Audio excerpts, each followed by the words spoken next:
Assalamualaikum warahmatullahi wabarakatuh. Perkenalkan, nama saya Akbar Haq Wibawa dengan NIM D1B020191 dari kelas J Prodi Agribisnis Fakultas Pertanian Universitas Jambi. Dalam video kali ini saya akan menyampaikan materi yaitu tentang pemasaran hasil pertanian sebagai pemenuhan tugas dari mata kuliah Ekonomi Pertanian. Berikut video penjelasannya. Pemasaran hasil pertanian.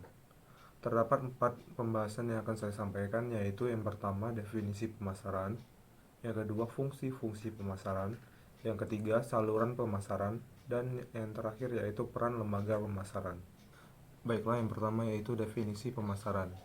Pemasaran agribisnis adalah suatu proses pemasaran yang mengaplikasikan konsep-konsep dasar sistem pemasaran atau tata niaga pada suatu komoditas dan manajemen pemasaran pada organisasi pelaku agribisnis.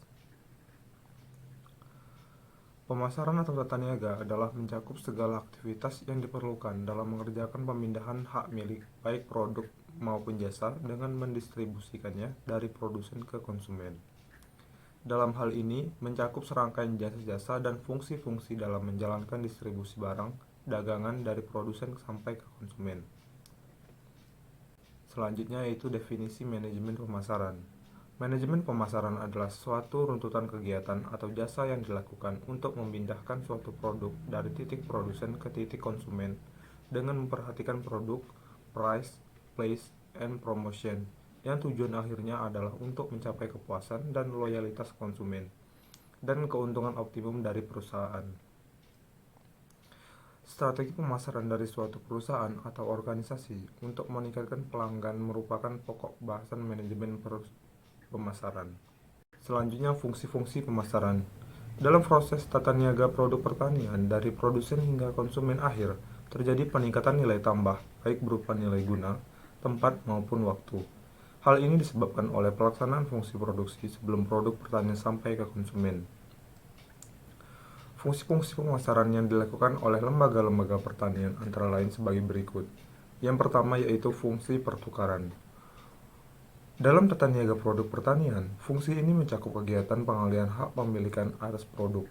Fungsi pertukaran terdiri dari fungsi penjualan dan pembelian. Dalam melakukan fungsi penjualan,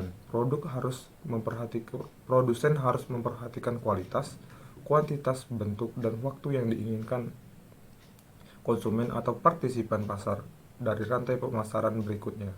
Selain itu, fungsi pemasaran juga menjadi titik penentuan harga pasar. Selanjutnya yaitu fungsi fisik. Fungsi fisik dibagi menjadi 3, yaitu storage function, transportation function, dan processing function. Yang pertama yaitu storage function.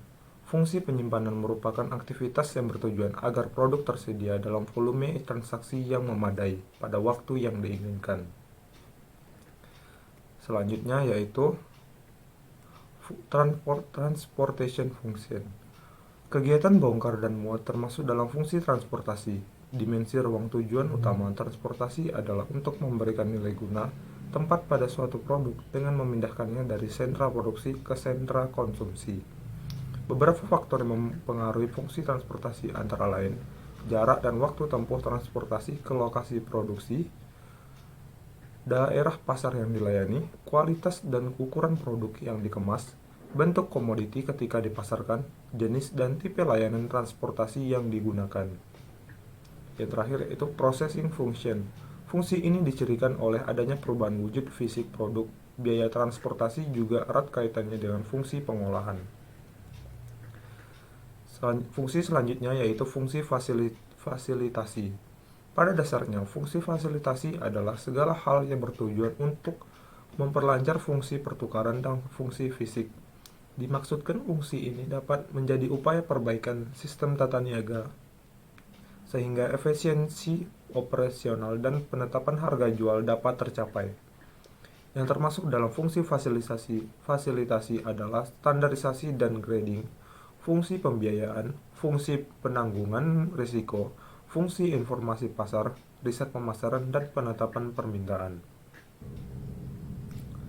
Selanjutnya yaitu saluran pemasaran. Saluran pemasaran adalah rute yang dilalui oleh produk pertanian ketika produk bergerak dari farm gate, yaitu petani produsen, ke pengguna atau pemakai terakhir.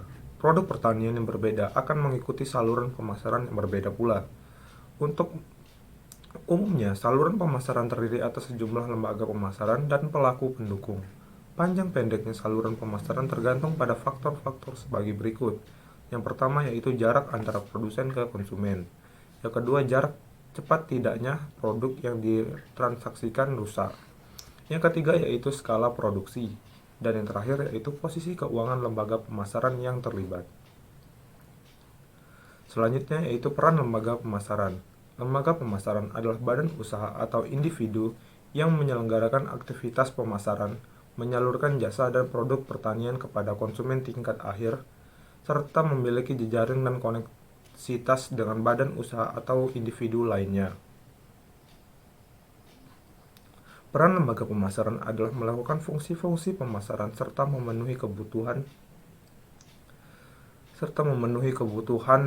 dan kegiatan konsumen secara maksimal.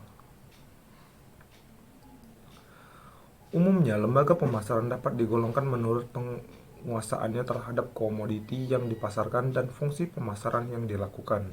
Berdasarkan penguasaannya terhadap komoditi yang diperjualbelikan, lembaga pemasaran dibedakan menjadi 3 kelompok, yaitu lembaga pemasaran yang bukan pemilik umum mempunyai kuasa atas produk atau agent middleman. Di antaranya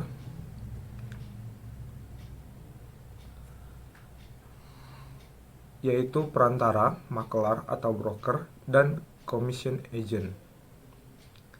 Lembaga pemasaran yang memiliki dan menguasai produk pertanian yang diperjualbelikan diantaranya yaitu pedagang pengumpul, tengkulak atau contract buyer, wholesaler, grain millers, eksportir, dan importir. Dan yang ketiga yaitu lembaga pemasaran yang tidak memiliki dan tidak menguasai produk pertanian yang ditransaksikannya. Di antaranya manufaktur, facilitative organization, dan trade association. Baiklah, sekian penjelasan dari saya. Jika ada salah kata atau ucapan, saya minta maaf. Saya akhiri, wabillahi taufiq wal hidayah. Wassalamualaikum warahmatullahi wabarakatuh.